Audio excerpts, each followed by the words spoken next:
2024 ఎన్నికలకు ముందు అల్లు అర్జున్ తన స్నేహితుడు వైసీపీ నేతకు సపోర్ట్ చేయడంతో కూటమికి సపోర్ట్ గా అల్లు అర్జున్ మాట్లాడలేదని కూటమి ప్రభుత్వం అధికారంలోకి వచ్చిన తర్వాత చాలా మంది అల్లు అర్జున్ ని నానా రకాలుగా అంటూ పలు రకాలుగా కామెంట్స్ చేస్తూ ఉన్నారు. మరీ ముఖ్యంగా మెగా వర్సెస్ అల్లు అర్జున్ అన్నట్టుగా మారిపోయింది. దీంతో గత కొన్ని నెలలుగా వీటి మీద చర్చ జరుగుతూనే ఉంది. అంతా సద్దుమణుగుతున్న సమయంలో పవన్ కళ్యాణ్ డిప్యూటీ సీఎం హోదాలో మాట్లాడుతూ ఈ మధ్య హీరోలు అందరూ చెట్లను నరకడం హీరోయిజం అయింది, కేవలం వాటి మీద తీస్తున్నారు అనడంతో ఒక్కసారిగా మళ్ళీ వైర్యం రాసుకుంది. Sharing how the culture transformed. A hero was around 40 years back.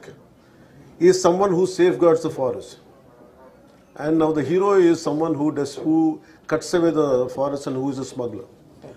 This we can understand. So Gandha the Gudi is all about safeguarding, and nowadays the current cinema, of course I'm a part of the cinema also. Most of the time I struggle to do such films. I said, am I sending the right message? But of course cinema is different, but the cultural shift, what happened, that was quite interesting for us. So here I would like to, though what I could not do in real life, cinema life, but I wish I'm able to do it in real life, and I'm grateful for politics. I'm grateful for people for AP for choosing me and getting me elected through Pittapuram and taking charge as a deputy CM. And all this power, whatever power I have and whatever influence I could do, it is more for an ecological balance and of course saving the Mother Earth.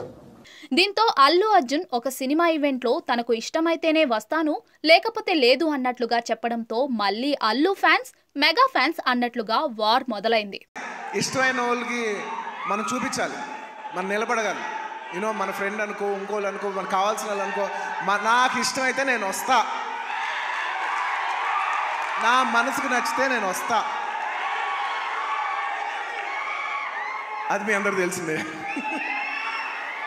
Chandrababu కూడా ఇటీవలే చెట్లను పెంచితే విపత్తి నుంచి తప్పించుకోవచ్చు, నరకకూడదు అంటూ తెలియజేశారు. ఇది కూడా అల్లు అర్జున్ ని ఉద్దేశించి అన్నారనే విధంగా వార్తలు వినిపిస్తూ ఉన్నాయి. ఇదంతా ఒక ఎత్తు అయితే కూటమి ప్రభుత్వం అధికారంలోకి వచ్చిన తర్వాత సినిమా టికెట్ల ధరలు అమాంతం పెంచేస్తూ ఉన్నారు. ముఖ్యంగా చంద్రబాబుకు పవన్ కళ్యాణ్ కు మంచి స్నేహబంధం ఉన్న వారందరూ అడిగితే చాలు సినిమా టికెట్లు పెంచేస్తూ ఉన్నది కూటమి ప్రభుత్వం. అలా కల్కి సినిమాకి కూడా అశ్విని దత్ కు భారీగానే సహాయం చేశారు. ఇప్పుడు అల్లు అర్జున్ పవన్ కళ్యాణ్ ఫ్యాన్స్ మధ్య విభేదాలు ఉన్నందువలన పుష్ప 2 చిత్రానికి టికెట్ల పెంపు రేటు విషయం ఉండదనే విధంగా వార్తలు వినిపిస్తూ ఉన్నాయి.